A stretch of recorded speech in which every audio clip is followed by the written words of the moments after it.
박수를 드리겠습니다. 엘피스 찬양단의 특송이 우리에게는 은혜가 되고 하나님께는 영광이 되신 줄 믿습니다. 우리 옆에 분과 이렇게 인사했으면 좋겠습니다. 율법을 떠나 믿음으로 삽시다. 아멘. 이 시간은 율법을 떠나 믿음으로 사는 삶이라는 제목으로 하나님의 말씀을 증거하겠습니다. 오늘은 세 번째 갈라디아 설교입니다. 그동안 짧게 갈라디아 설교를 정리하자면 이렇습니다. 갈라디아서는 신약 성경에 수록된 서신서입니다. 사도 바울이 갈라디아 교회에 보낸 편지이고, 이 서신서의 그 주된 내용은 믿음으로 의롭게 되는 것과 율법의 역할에 대해서 말하고 있으며, 오직 의인은 믿음으로 구원의 삶을 살아갈 수 있음을 강조합니다. 갈라디아는 교회의 이름이 아니라 갈라디아 남부 지역을 말합니다. 사도 바울은 생명을 다해 남부 갈라디아 지역에 예수 그리스도의 복음으로 교회들을 세웠습니다. 사도 바울이 갈라디아 지역에 있는 교회의 성도들에게 구원은 율법의 행위로 받을 수 없으며 오직 예수 그리스도의 십자가를 믿을 때에만이 구원을 받고 의롭게 됨을 서신서를 통해 전하고 있는 것입니다. 그런데 문제는 초기 예루살렘 교회의 상황이었습니다.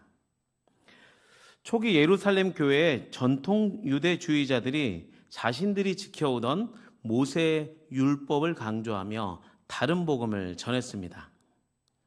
초기 예루살렘 성도들의 구성원들의 대부분이 전통 유대주의자들이었기 때문에 그들은 과거로부터 오는 모세의 전통적인 율법들을 강조했고, 할례와 음식법, 안식일법, 절기법을 강조했습니다. 그런데 이들의 말에 사도 바울이 분노할 수밖에 없는 이유가 있었습니다. 그 이유가 가장 먼저 전통적인 유대인의 율법을 지키고 예수를 믿어야만 구원을 받는다는 거짓 복음을 전한 것입니다. 이 다른 복음은 혼합주의 신앙과 구원의 그 본질을 왜곡시키는 복음이었습니다. 그리고 더 큰 문제는 이 다른 복음이 예루살렘 교회를 넘어 갈라디아 지역의 이방 성도들까지 그 거짓 영향력을 행사한 것입니다. 이 거짓 교사들은 사도 바울이 세운 갈라디아 지역의 교회들 안에 침입하여 바울의 사도성을 부정하고 바울이 전한 복음을 비난했습니다. 결국 갈라디아 지역에 있는 교회들 안에 성도들은 분열을 했고, 교회를 매우 혼란스럽게 하며 교회들이 큰 위기 가운데 놓여 있게 된 것입니다. 그렇기 때문에 사도 바울은 아주 격양된 어조로 단호하게 다른 복음을 전하는 자들을 비난하며 예수 그리스도의 그 십자가의 복음을 변질시키고 있는 거짓 교사들을 강한 어조로 저주하고 있습니다. 갈라디아서 1장 6절부터 8절입니다. 함께 읽겠습니다. 그리스도의 은혜로 너희를 부르신 이를 이같이 속히 떠나 다른 복음을 따르는 것을 내가 이상하게 여기노라. 다른 복음은 없나니 다만 어떤 사람들이 너희를 교란하여 그리스도의 복음을 변하게 하려 함이라. 그러나 우리나 혹은 하늘로부터 온 천사라도 우리가 너희에게 전한 복음 외에 다른 복음을 전하면 저주를 받을지어다. 아멘. 6절의 사도 바울은 갈라디아 성도들에게 너희는 예수 그리스도의 십자가의 은혜로 구원받았고 그 부르심의 은혜가 있는데 그 은혜를 떠나 왜 다른 복음을 따르냐고 말하며 질문합니다. 왜 갈라디아 성도는 그리스도의 은혜의 복음을 떠나 유대인의 율법을 따랐을까요? 어쩌면 인간은 환경의 지배를 받고 살아가는 존재이며, 인간은 문화의 영향을 받고 전통적인 이 관습의 한계에 벗어나지 못하고 반복적으로 과거의 관습에 갇힐 수밖에 없는 그런 존재인 것 같습니다. 예로부터 모든 인류의 전통적인 가치관은 인과응보, 공로주의, 행위주의에 대한 이 전통적인 가치관이 모든 인류에게 스며들어 있습니다.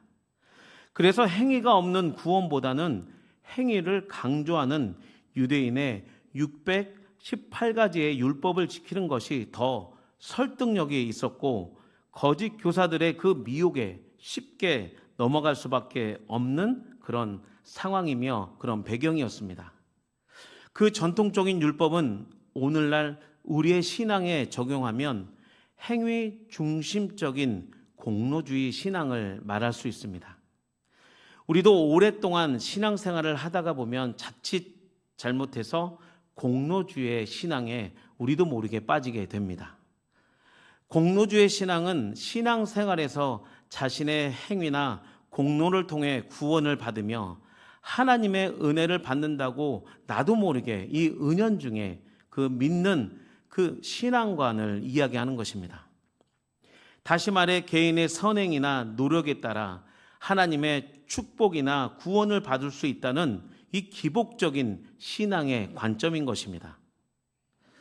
그러나 구원은 오직 믿음으로 말미암아 우리에게 얻어지는 줄 믿습니다. 부모가 자녀에게 베푸는 사랑은 자녀의 존재 그 자체로서 사랑하는 것입니다. 절대 자녀들의 행위로 사랑하는 것이 아닙니다. 또한 자녀들이 부모에 대한 효는 마음에서 우러나오는 부모에 대한 깊은 존경심으로 표현되는 것입니다. 그런데 부모가 주는 보상이나 다른 것에 대해 목적을 갖고 효도를 한다면 그것은 효가 아닙니다. 효를 가장한 탐욕인 것입니다. 하물며 하나님이 인간을 향한 사랑은 어떻겠습니까? 하나님은 우리의 존재, 우리의 이 존재 자체를 있는 그대로 사랑하시는 하나님인 줄 믿습니다.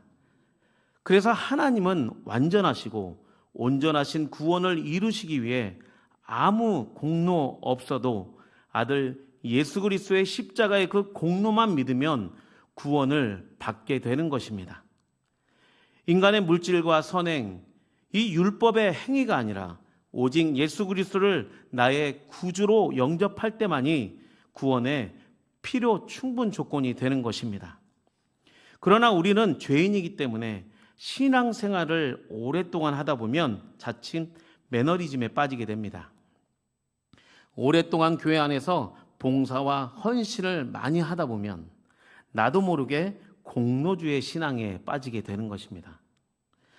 공로주의 신앙에 빠지면 나도 모르게 교회 안에서 나의 노력과 업적을 생각하게 되는 것입니다.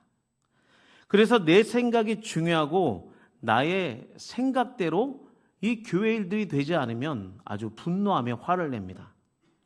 또한 나처럼 봉사하지 않는 다른 성도를 보면 마음이 어렵고 마음이 힘들어집니다. 이것은 공로주의 신앙에 빠지게 되는 현상입니다. 그렇기 때문에 우리는 공로주의 신앙을 경계해야 되는 것입니다. 율법주의와 이 공로주의의 이 공통점은 행위 중심적인 사고와 인간의 노력을 강조합니다. 다른 사람들의 인정을 받기 위해 노력하기 때문에 인간의 노력이 없이는 구원을 받을 수 없다는 이 마음을 은연중에 우리 신앙의 삶에 이 저변에 깔려 있는 것입니다. 물론 믿음의 실천과 헌신은 우리의 신앙생활에서 매우 중요합니다. 그런데 분명한 것은 우리가 교회 안에서 봉사하고 헌신하는 것은 하나님의 이 사랑에 대한 진정한 감사이며 사랑의 표현인 줄 믿습니다. 그렇기 때문에 사도 바울이 갈라디아 성도들에게 그리스도의 사랑과 은혜를 떠나 율법을 왜 따라가냐고 질책하는 것처럼 오늘 우리도 갈라디아서를 통해서 우리의 신앙을 점검해야 합니다. 우리 가운데 율법적인 신앙의 그 모습이 있다면 우리도 율법을 떠나 오직 예수 그리스도의 은혜 안에 거하시는 복된 성도가 되시길 주님의 이름으로 축복합니다. 사도 바울은 율법 행위에 속한 자들은 저주 아래 있고 그 다른 복음을 전하는 대상이 하나님의 사자인 하늘의 천사라 할지라도 저주를 받는다고 오늘 본문인 갈라디아 3장 10절부터 12절까지 강한 어조로 선포합니다. 우리 함께 10절부터 12절 말씀을 함께 읽겠습니다. 무릇 율법의 행위에 속한 자들은 저주 아래 있나니 기록된 바 누구든지 율법책에 기록된 대로 모든 일을 항상 행하지 아니하는 자는 저주 아래 있는 자라 하였음이라. 의롭게 되지 못할 것이 분명하니 이는 의인은 믿음으로 살리라 하였음이라. 율법은 믿음에서 난 것이 아니니 율법을 행하는 자는 그 가운데서 살리라 하였느니라. 아멘. 위에 이 세 구절을 한 문장으로 요약하면 이렇게 말할 수 있습니다. 율법을 따라 살려고 하는 사람들은 모두 저주를 받게 된다는 것입니다. 왜냐하면 율법을 지키려고 하는 사람은 한 가지 실수를 하면 이 모든 죄를 지은 것이기 때문에 인간은 절대로 이 율법을 온전히 지킬 수 없다라는 그런 의미입니다. 신명기 27장 26절에 율법에 대해서 이렇게 기록되어 있습니다. 이 율법의 말씀을 실행하지 아니하는 자는 저주를 받을 것이라 할 것이요 모든 백성은 아멘 할지니라. 유대인들의 이 전통적인 율법은 618가지로 되어 있는데 지켜야 할 계명 248개와 또 하지 말아야 할 계명 365개로 구성되어 있습니다. 그런데 이 618가지 중에서 이 계명 중에서 한 가지 계명이라도 어기면 하나도 안 지키는 것이 되는 것입니다. 그렇기 때문에 유대인의 율법주의는 사람들을 율법의 그 저주 아래 갇히게 만들어 구원을 얻을 수 없다는 그런 말씀의 의미인 것입니다. 그런데 하나님은 모세에게 왜 율법을 허락하셨을까요? 그것은 율법의 역할은 인간은 행위로는 구원받을 수 없다는 것을 깨닫게 하고 오직 의인은 믿음으로 구원의 삶을 살 수 있다고 강조하는 것입니다. 그러므로 11절에 이렇게 기록되어 있습니다.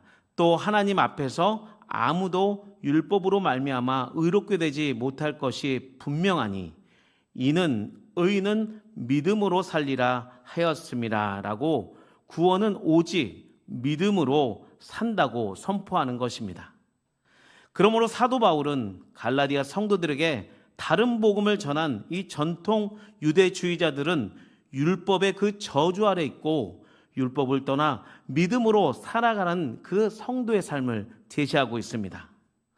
사도 바울이 말하는 율법을 떠나 믿음으로 사는 삶을 무엇일까요? 오늘 본문을 통해서 세 가지로 말할 수 있습니다. 첫째는 나의 죄를 속량하신 십자가의 사랑으로 살아가는 삶입니다. 13절을 함께 읽겠습니다. 그리스도께서 우리를 위하여 저주를 받은 바 되사 율법의 저주에서 우리를 속량하셨으니 기록된 바 나무에 달린 자마다 저주 아래에 있는 자라 하였음이라. 아멘. 하나님은 세상을 이처럼 사랑하셔서 아들 독생자 예수를 우리에게 보내신 줄 믿습니다. 율법의 저주 아래에 있는 우리들의 죄를 어린 양 예수에게 부으시며 속량하신 것입니다.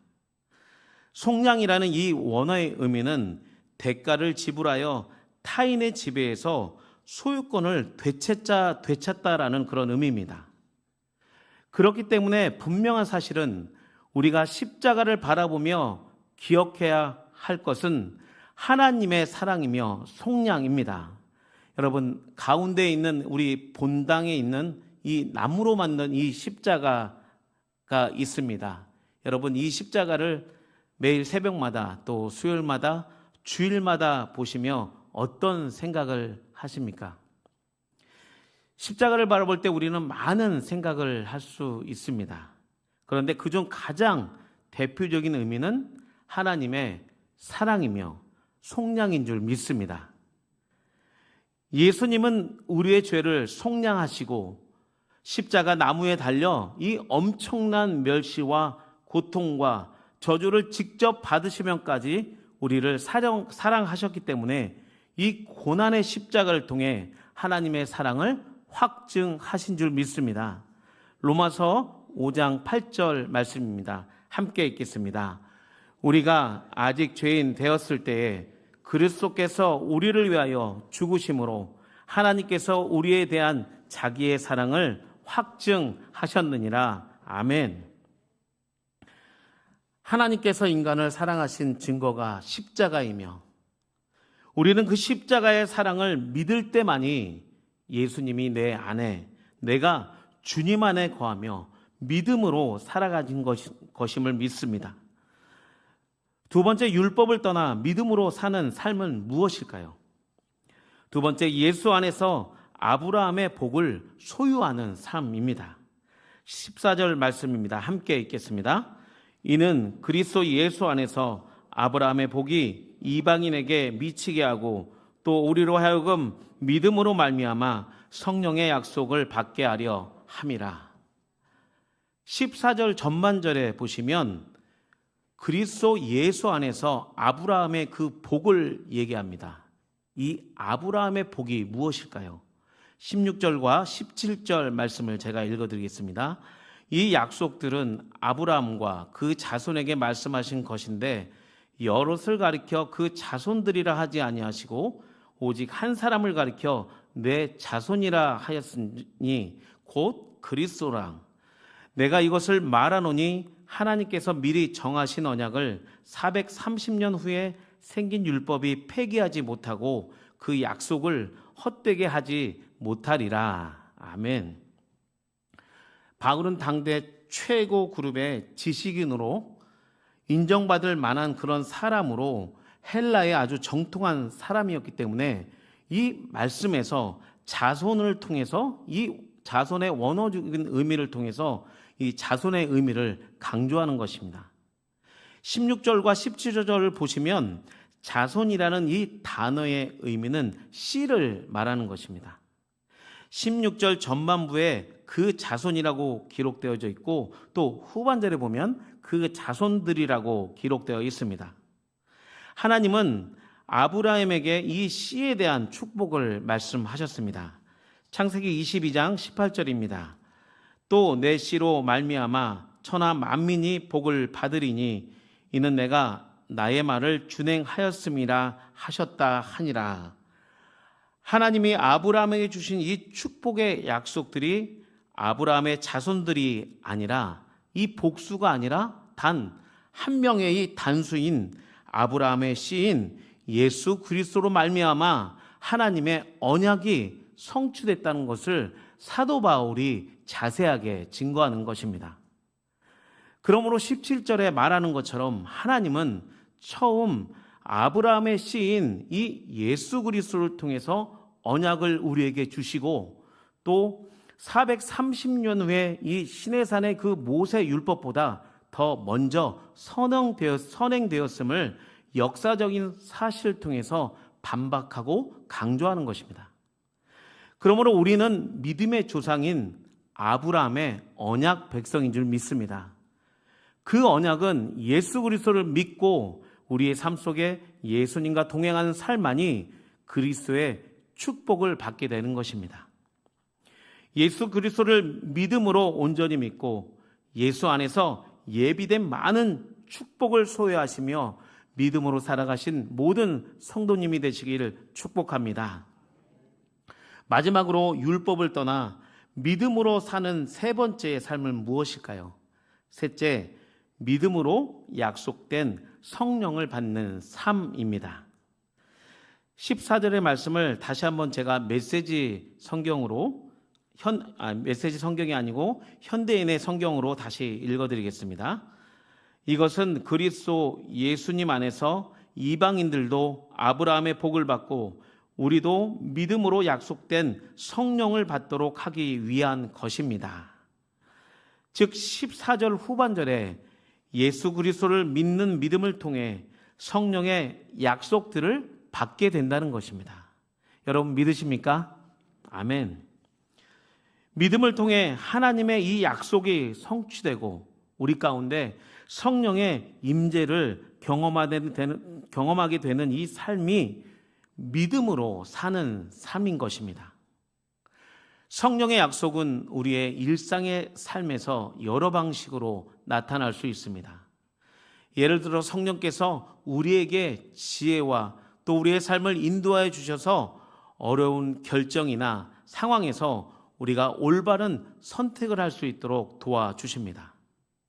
또한 성령은 우리에게 큰 위로와 평안을 주시기 때문에 우리가 사회와 또 많은 여러 가지 상황에서 스트레스나 많은 또 걱정과 두려움 속에서도 우리가 성령을 받으면 하나님의 그 평안을 유지하며 또 그 삶 속에서 사랑과 친절한 마음으로 선행을 베풀 수 있는 것입니다.